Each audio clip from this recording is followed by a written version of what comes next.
नमस्कार दोस्तों, स्वागत है आप सभी का हमारे YouTube चैनल पर। तो आज की वीडियो में हम बनाएंगे गाजर, गोभी, हरी मिर्च, मटर और मूली का पंचमेल अचार, जो कि खाने में काफ़ी टेस्टी बन के तैयार होता है। और इस अचार को हम बिना धूप के ही बनाएंगे, क्योंकि सर्दियों में बहुत ही कम धूप निकलती है या फिर कभी कभी निकलती भी नहीं है। तो ये अचार बिना धूप के बनेगा, इंस्टेंट बनेगा। तुरंत बनाइए और तुरंत खाना शुरू कर दीजिए।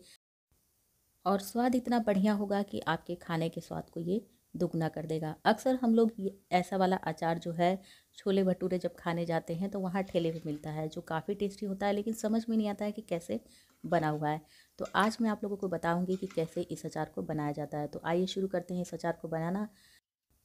तो इस अचार को बनाने के लिए मैंने यहाँ पर कुछ ताज़ी सब्जियाँ ले रखी हैं, जिसमें 2 मूली, 2 गाजर, थोड़ी सी हरी मिर्च है, थोड़ी सी गोभी है और थोड़े से हरे मटर है। तो सब्जियाँ कोशिश करिए अचार बनाने के लिए एकदम फ्रेश लीजिए। तो ठंड के मौसम में बहुत ही फ्रेश ताज़ी ताज़ी ये गोभी, मटर, गाजर, मूली, मिर्च आ जाती है। तो ठंड के मौसम में ही अक्सर ये अचार ज़्यादा अच्छा लगता है।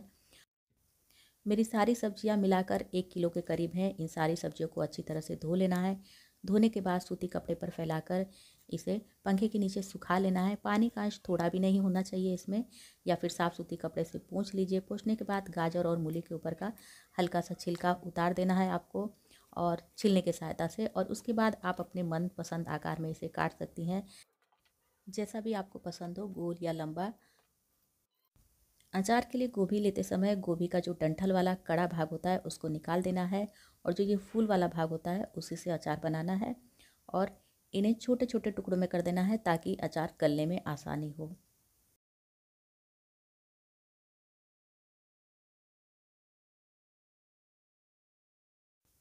सब्जियां हमारी सारी कट के तैयार हो चुकी हैं। इस अचार को थोड़ा सा और चटपटा बनाने के लिए मैंने इसमें लहसुन और अदरक का भी इस्तेमाल किया है। तो अदरक को इस तरह से पतला पतला लंबा लंबा काट लेना है। लहसुन को छील के इस तरह से हल्का सा कूट लेना है। बहुत ज़्यादा नहीं कूटना है, बस हल्का सा इसे किसी भी वज़नदार चीज़ से प्रेस करेंगे तो इस तरह का लहसुन आपका तैयार हो जाएगा। और अब सब्जियों को रखते हैं साइड में और अचार के लिए मसाला तैयार करते हैं। तो मसाले में सबसे पहले मैंने यहाँ पर आधा छोटा चम्मच के करीब मेथी का दाना लिया है। इसे हल्का सा भून लेना है। हल्का सा भूनने के बाद अब यहाँ पर मैंने 2 छोटे चम्मच धनिया के बीज का इस्तेमाल किया है, और इसी चम्मच से मैंने यहाँ पर 2 चम्मच जीरे का इस्तेमाल किया है, और इसी चम्मच से यहाँ पर 2 चम्मच सौंफ के दाने का मैंने इस्तेमाल किया है। इन मोटे मसालों को पहले भून लेना है, क्योंकि ये मसाले मोटे होते हैं तो भूनने में थोड़ा सा समय लगता है, और इसके बाद हम महीन मसालों को भूनेंगे। अचार का मसाला बहुत ज़्यादा नहीं भुनना होता है, बस हल्की सी खुशबू उठानी होती है और हल्का सा रंग बदलने तक भुनना होता है। अचार का असली स्वाद मसाले को भूनने पर ही निर्भर करता है।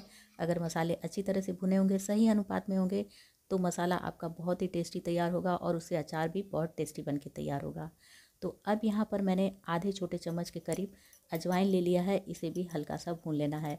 जैसे ही ये मसाले भून जाए तो गैस को बंद करिए और इन मसालों को नीचे उतार लीजिए। कढ़ाई नीचे उतारने के बाद भी कढ़ाई अभी काफ़ी गर्म है, तो इसी में मैंने यहाँ पर 4 छोटे चम्मच सरसों के दाने का इस्तेमाल किया है। तो सरसों के दाने को आग पर भुना नहीं जाता है, बस इन्हें हल्का सा कुरकुरा किया जाता है। अगर अच्छी धूप हो तो आप धूप में भी इसे कुरकुरा कर सकती हैं, लेकिन सर्दियों के मौसम में अक्सर धूप नहीं निकलती है, तो इसी कढ़ाई में हम इसे कुरकुरा कर लेंगे। और यहाँ पर अब स्वाद के अनुसार मैंने लाल मिर्च का इस्तेमाल किया है। वैसे तो हमने हरी मिर्च का इस्तेमाल किया है, लेकिन ये अचार थोड़ा सा तीखा चटपटा होता है तो ज़्यादा अच्छा लगता है। तो अब पूरी तरह से जब मसाला ठंडा हो जाए तो इसे मिक्सी की जार में डालकर थोड़ा सा दरदरा ही पीसना होता है, क्योंकि अचार का मसाला जो ना थोड़ा सा दरदरा होता है तो उसका टेस्ट ज़्यादा अच्छा लगता है। और इस अचार में थोड़ा सा खट्टापन लाने के लिए मैंने यहाँ पर 2 छोटे चम्मच आमचूर पाउडर का इस्तेमाल किया है। ये घर का है, इसीलिए मैं मसालों के साथ पीस लेती हूँ, क्योंकि वो थोड़े से दरदरे होते हैं। मसाला हमारा बिल्कुल बन के तैयार हो चुका है। अब इसको रखते हैं हम एक साइड में, और हम इससे अचार बना लेंगे। तो अचार बनाने के लिए सबसे पहले कढ़ाई में थोड़ा सा सरसों का तेल गरम कर लीजिए। अचार बनाने के लिए हमेशा सरसों के तेल का इस्तेमाल करिए। सरसों के तेल में काफ़ी अच्छा स्वाद आता है अचार का, और इसे एकदम अच्छा गरम कर लेना है धुएँ वाला। और गरम करने के बाद अब इसमें थोड़ा सा हींग डाल देना है। तो आधे छोटे चम्मच के करीब मैंने हींग डाल दिया है, और हींग डालने के बाद इसमें आधी छोटी चम्मच के करीब सौंफ के दाने डाल दिए हैं। और इसी चम्मच से मैंने यहाँ पर आधे छोटे चम्मच ये मंगरेला या फिर इसे कलौजी बोलते हैं, इसे भी डाल देना है। इस तरह से मसाले भुनने से काफ़ी अच्छा टेस्ट आता है आपके अचार में। और अभी इसी चम्मच से मैंने आधे छोटे चम्मच अजवाइन का इस्तेमाल किया है। ये कुटी हुई लहसुन है, और यहाँ पर ये जो अदरक है उसे भी इसमें डाल देना है। तो ये सब काम आपको गैस पर से तेल को उतारने के बाद करना है। तेल आपका हल्का गर्म होना चाहिए और इसी में सारी सब्जियों को डाल देना है। एकदम अच्छी तरह से डाल के सारी सब्जियों को मिला देना है। जैसे ही आप तेल में सब्जियां डालेंगी, तेल का टेम्परेचर जो है एकदम डाउन हो जाता है। और अगर ये अचार आपको बहुत ज़्यादा दिनों तक चलाना है तो इन सब्जियों में हल्दी नमक लगाकर आपको 3 से 4 घंटे की धूप दिखा देनी है। तो अक्सर सर्दियों के मौसम में धूप तो निकलती नहीं है, तो मैंने इस तरह का इंस्टेंट अचार बनाया है। ये भी जल्दी ख़राब नहीं होता है, आराम से 15-20 दिन या 1 महीने तो चल ही जाता है। शायद 1 महीने से ज़्यादा भी ये अचार चलता होगा, लेकिन मैंने जब ये अचार बनाया था तो मेरा अचार 1 महीने के अंदर ही ख़त्म हो गया था और काफ़ी टेस्टी बन के तैयार हुआ था। तो अब इस अचार में हम मसाले मिला लेंगे और मसाले मिलाने के बाद अब यहाँ पर स्वाद के अनुसार नमक डाल देना है। तो नमक कोशिश करिए कि थोड़ा चटपटा ही डालिए, क्योंकि अचार वगैरह में थोड़े चटपटे नमक अच्छे लगते हैं। और यहाँ पर अब हल्दी पाउडर डाल दिया है और अचार में प्यारा सा कलर आए उसके लिए मैंने यहाँ पर कश्मीरी लाल मिर्च पाउडर का इस्तेमाल किया है। कश्मीरी लाल मिर्च तीखी नहीं होती है, बस आपके अचार को बहुत ही प्यारा सा कलर देती है। अच्छी तरह से मसाले मिलाने के बाद अचार हमारा बिल्कुल बनके तैयार हो चुका है। लेकिन इस अचार को थोड़ा सा ज़्यादा समय तक स्टोर करने के लिए इसमें सिरका मिलाना पड़ेगा।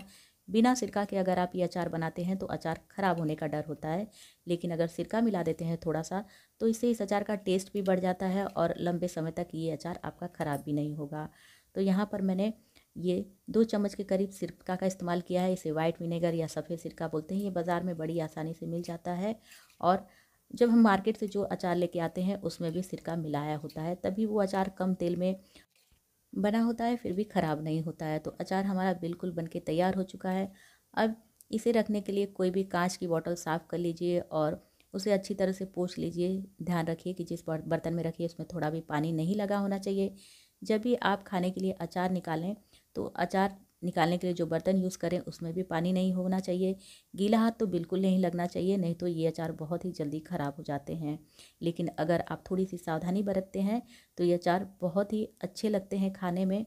और इंस्टेंट जैसे तुरंत बनाइए, तुरंत खाना शुरू कर दीजिए। बस 1 से 2 दिन का इंतज़ार करिए ताकि मसाले एकदम अच्छी तरह से अचार में घुल मिल जाए और फिर इसका आप आनंद उठाइए।